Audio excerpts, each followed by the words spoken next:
I'm Paul Sipsey, and I'm here today to talk to you about the power of love. One of the most interesting things in our culture, and perhaps it's modern times, is the idea that love is weak and power is strong and they're mutually exclusive.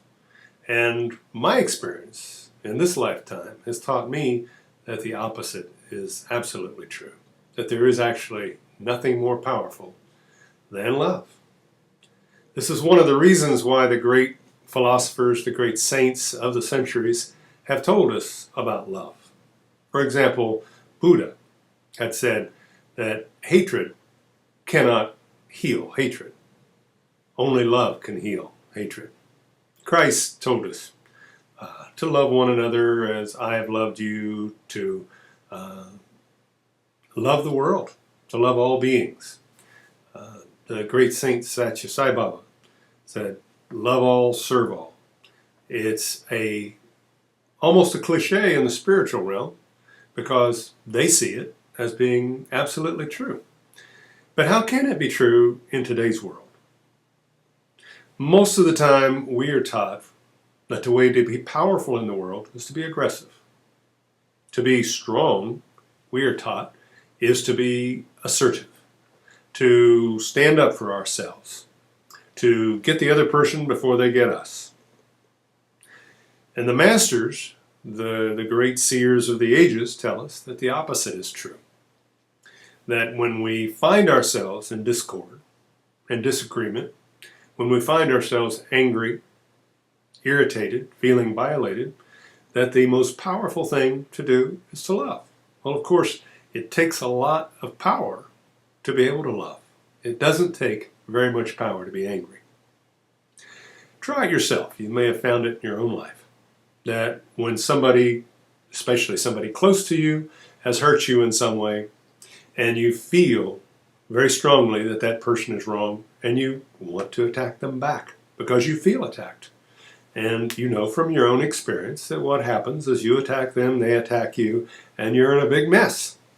And the same thing happens with countries. The same thing happens to individuals in society, companies. People react instinctively with the animal instinct. Like my dog Sarah. If a dog barks at her and growls at her, then she tends to growl and bark back. Sometimes she's smart enough to roll over on her back and be playful and whine. And then the other dog, usually a bigger one, will leave her alone. But most of the time, she wants to go for the throat. And that's what our culture teaches us. Why? Because we also are animals. We have animal bodies, and they need to protect themselves. They need to pretend to defend themselves. Well, of course, that makes perfect sense. If you're attacked in an alley or someone is trying to molest you in some way, fighting back initially is really important.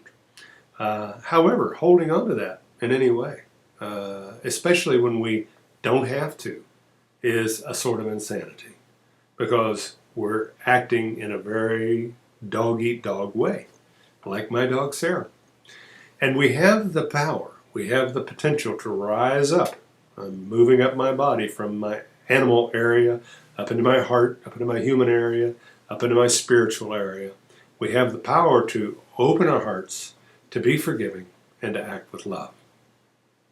Now, I was touched very much the other day when one of my students' clients who's a very powerful attorney, was telling me that he's putting these ideas to work in his practice of strong law firm.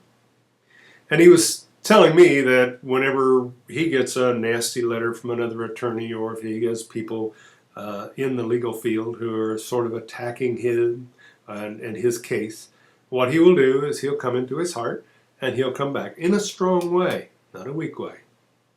And he will stand up for himself, but he will also be caring and kind and understanding to the other person. His report to me is that it works. It's much more effective than the firefights that people get into normally, which burns up a lot of money of clients and at the same time isn't effective. There's a saying that goes around right now, saying the power of love is stronger than the love of power.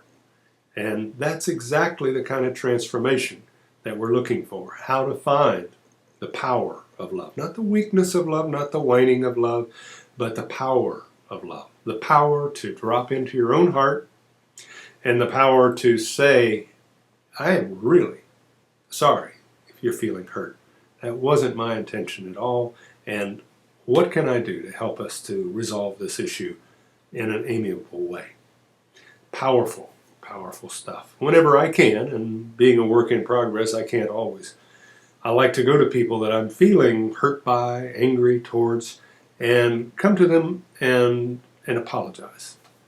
Now, when I say this, I've given this advice recently to one of my students who was very angry at another person, and I suggested go to that person and ask their forgiveness for your harboring ill feelings towards them. And of course he was aghast. I don't want to do that. I'm looking for some good words to say that will cut him down, maybe even challenge him to a fight. And I've already known this person has been carrying this in his heart for several weeks. And yet at that moment, knowing that it might work, willing to try something different, but this particular approach appalls him. Why should I apologize? Well, the idea is, how do I show love? How do I show compassion? And that is really a good way to say, George, I would like you to forgive me. If you can find it in your heart. And the person will say, well, forgive you for what? Well, I have been irritated with you for some time. I've been hurt and angry. And I realize that that is my stuff. I don't have to respond that way. And so I ask you forgive me so that we can start again. Because I prefer to operate out of love. Now when I do that, it always works. What does that mean? Do I get what I want? No. What it does, it resolves the enmity. I'm defenseless. I'm not coming at them with words and fists and anger and blame. I'm coming at them with love. And when I do, and I'm taking responsibility, by the way, by saying, forgive me for harboring this anger. Because I don't have to harbor that anger. I don't have to take offense. I don't have to see them as evil and bad and trying to do me dirty. I can love them. Love one another as I have loved you. And this is the advice that all of the great masters, Christ, Buddha, Baba, all these people have told us, is that when you have something against somebody, for whatever reason, go and resolve it with love. Hatred is not cured by hatred, but by love alone is healed. As the Buddha put it. This is the answer. Now, in our culture, as I've said, that seems like the most horrible thing in the world. How can you do that? It's weak. But I'm here to tell you that it is the strongest thing in the world. The power of love is stronger than the love of power. And that when you practice it, bit by bit, piece by piece, to find love in your heart and forgiveness of others, then that is the greatest power in the world. And does it work all the time? What does work mean? Does it resolve it all the time? Not always. But I can say this, that it resolves your part of it. Within me, when I can do that, it resolves my part of it. I'm no longer at war. And if I'm no longer at war, then I'm really okay. I can be still loving and peaceful, and I can then go so far as to wish them well. I can speak of them highly. I can offer them friendship, and if they want to continue to hold enmity against me, then that is really their side of the fence. That's their business. It's not mine. And so, love is the answer. Hatred is not. Thank you very much for listening, and please try love.